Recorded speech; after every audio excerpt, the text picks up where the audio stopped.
AP Chittoor జిల్లాలో పర్యటిస్తున్నారు deputy CM Pawan Kalyan. ఇక చిత్తూరులో డీడీఎఫ్ ఆఫీస్ కొత్త బిల్డింగ్ ను ప్రారంభించారు.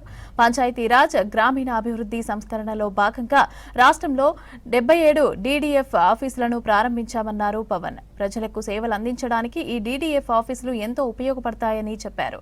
ప్రభుత్వ సంక్షేమ అభివృద్ధి కార్యక్రమాలు ఈజీగా ప్రజలకు అందుతాయని వివరించారు. పంచాయతీరాజ్ గ్రామీణాభివృద్ధి శాఖలకి సంబంధించిన అధికారులకు పలు సమస్యలు ఉన్నాయని, ఇక వాటి పరిష్కారానికి కూడా కృషి చేస్తామని చెప్పారు పవన్ కళ్యాణ్. పంచాయతీరాజ్ వ్యవస్థను మరింత పటిష్టం చేయడానికి ఒక ప్రత్యేకమైన ఐటీ వింగ్ ను ఏర్పాటు చేశామని అన్నారు డిప్యూటీ సీఎం.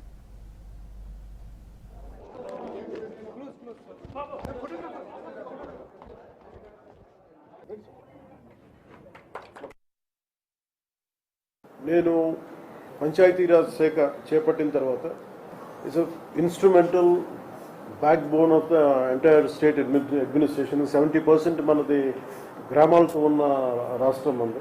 దీంట్లో భాగంగా ఈ 77 ఈ ఆఫీసెస్ ప్రారంభించడం నిజంగా చాలా ఆనందంగా అనిపించింది.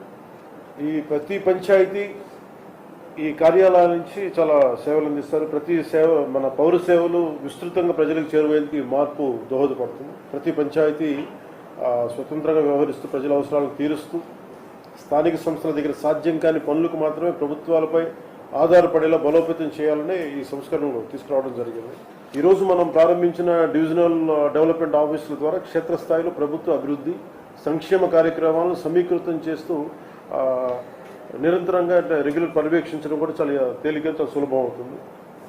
కింద స్థాయిలో జరిగే అభివృద్ధిని ఎప్పటికప్పుడు తెలుసుకునే వీలుంటుంది. అలాగే ప్రభుత్వం ఆదేశాలను వెంటనే క్షేత్రస్థాయిలో అమలు చేసేందుకు, ఫలితాలు సాధించేందుకు ఈ కార్యాలయాలు చాలా ఉపయోగపడతాయి. అలాగే నేను ప్రత్యేకించి దృష్టికి వచ్చింది ఏంటంటే ప్రమోషన్స్ గురించి నా దృష్టికి వచ్చింది. ఒకటి, పంచాయతీరాజ్ గ్రామీణాభివృద్ధి శాఖలో పనిచేసే అధికారుల పదోన్నతులకు ప్రమోషన్స్కి సంబంధించి చాలా సమస్యలు ఉన్నాయి. ఇదివరకు వీడియోగా పబ్లిక్ సర్వీస్ కమిషన్ ద్వారా నియమితులైన వాళ్ళు వీడియోగానే రిటైర్ అయిన సందర్భాలు చాలా కోకొల్లలుగా ఉన్నాయి. అలాగే గ్రూప్ 1 ద్వారా ఎంపీడీఓగా నియమితులై వారు 22 ఏళ్ల వరకైనా కానీ వచ్చిన ప్రమోషన్ ఇవ్వడం లేకుండా ఉండేది. సో సీనియారిటీ విషయాల్లో కోర్టు కేసులు ఉండి ఎలాంటి ప్రమోషన్ లేక నోచుకునే అధికారంలో చాలా ఒక నిర్లిప్తత ఉండేది.